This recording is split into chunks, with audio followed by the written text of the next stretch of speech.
Two new nasty malwares have been uncovered. We'll tell you what you need to watch out for. A gas station chain has a new tool to fight skimmers. Apple makes changes to help you in an emergency.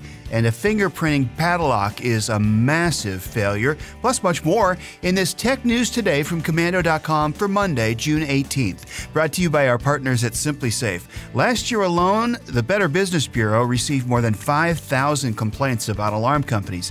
In fact, home security is one of the most complained about industries. The answer is SimpliSafe. SimpliSafe got rid of the contracts, the hidden fees, the very things that generate most of the complaints.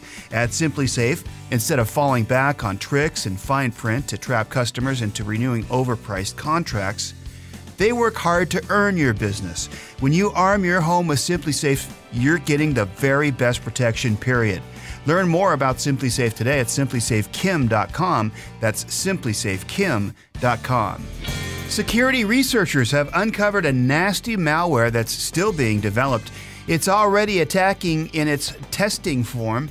When it was first spotted, researchers thought it was an updated version of LikeABot, but this one has a new feature, so they're labeling it a new form of malware called MysteryBot. MysteryBot and LikeABot share the same command server, leading researchers to believe the two are linked somehow and have possibly been developed by the same hacker. So what's so nasty about this malware? It's a trifecta. MysteryBot delivers a backing Trojan, a keylogger, and ransomware to your computer. If your computer becomes infected by it, the malware will gain control of your device, be able to read messages, and gather all of your contact information. But that's not all.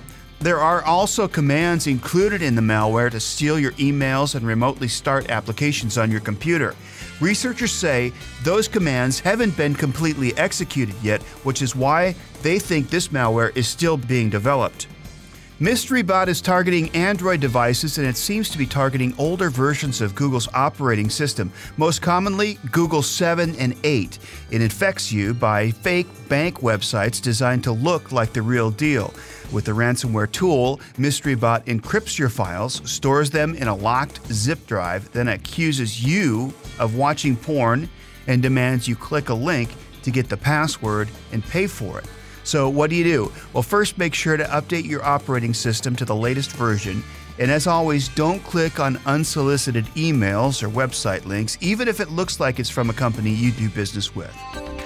Malware is one of the biggest issues online. Hackers are always trying to get your information, so make sure you follow us at Komando.com, where you'll always get alerts to the latest tricks hackers are trying to use. Another malware uncovered today is using adware to lure its victims. Researchers named it Zackenlow, and 90% of the victims are running Windows 10 and are from the US. What's even more concerning is how it's delivered, using a rootkit to install a software which then manipulates your operating system and any anti-malware tools you have. It's so stealth, you won't even know you've been infected. So how would you be infected? Well, they target you through ads they know you're interested in. But the ads, of course, have been created by hackers. So when you're on a website and see an ad, you click on it, they're generating fake ad revenue. Even more scary, this malware has the ability to take screenshots of whatever is on your desktop, including capturing passwords typed through an on-screen keyboard. That means all your sensitive information is at risk. So, while the whole basis for this malware is to make money through fraudulent ads, it can still be used to target your sensitive information and put your accounts at risk. Your best bet when you see an ad is to go to the company's verified website to make sure it is legitimate. Credit card skimmers are a favorite hacking tool to steal your money, usually found in gas stations and standalone banking ATMs. They enable hackers to read your card and steal your information. Hackers place the skimmer over the real card slot, and when you slide your card in, it steals your number and password. Next thing you know, your bank account is drained, or you have a bunch of charges on your card for purchases you didn't make. Kim has long warned about using your debit card, especially at gas stations, as they seem to be a prime target. So now one gas station chain is fighting back. QT has 760 gas stations nationwide, and they're using a new technology called Pump Shield to stop hackers in their tracks. Pump Shield is a silent alarm placed on every QT pump, and it will go off if anyone tries to tamper with the panel doors or tries to install a skimming device. They're backing it up with high-tech security cameras too. It's good to see a company using technology to be proactive and protect its customers. Let's hope it works. We know how crafty hackers can be. So if you want to learn more about these skimmers, shimmers, and cameras cyber thieves are using to trick you, check out Kim's Komando on Demand podcast, where she'll give you the tips on what to look for each time you use an ATM or any card reading payment service. Just go to komando.com, click on podcasts, and search for ATM. Starting on Wednesday, Facebook is cracking down on minors viewing ads for gun accessories. The social media giant already bans gun ads, but users can post ads for holsters, magazines, scopes, cases, and other gun tools. There was never any age restriction on viewing those ads, but that's all about to change. In the wake of recent school shootings and in Texas and in Florida, Facebook will now require sellers to restrict their audience to at least 18 and over. Probably should have even done that long ago, but they are at least doing something now. The new policy continues the complete ban of advertising firearms, ammunition, paintball, and BB guns, as well as plastic guns, swords, and toy weapons. It also bans ads for fireworks and explosives. Even items like pepper spray, tasers, nunchucks, and self-defense weapons are banned from advertising on Facebook. Amazon's artificial intelligence technology, called Rekognition with a K, was launched 2 years ago. It detects objects and faces in photos and videos. It can even pull faces out of a crowd. Officers have used it to compare security camera footage to help identify persons of interest. The ACLU has also stepped in to try to stop Amazon from selling the service, claiming the risks of mass surveillance and targeting of people of color and illegal immigrants.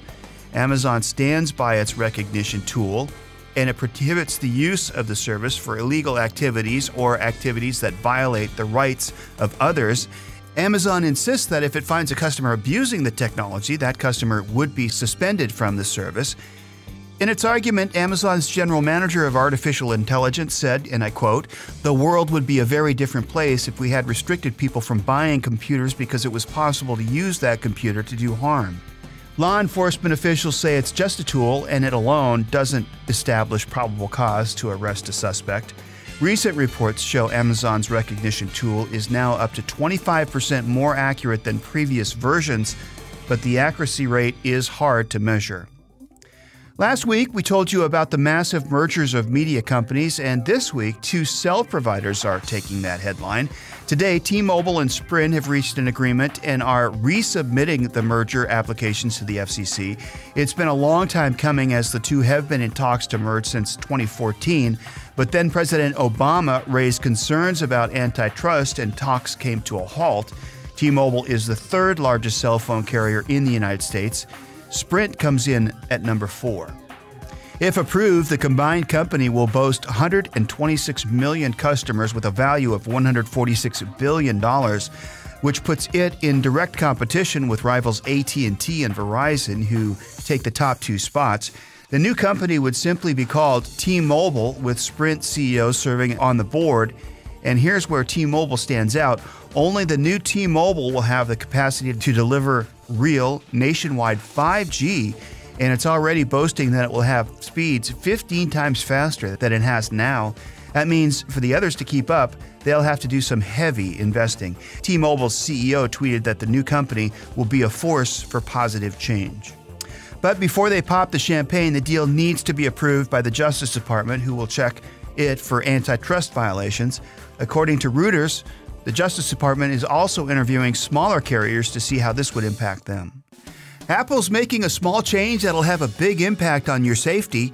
It all has to do with how iPhones call 911, and the technology will dramatically improve public safety.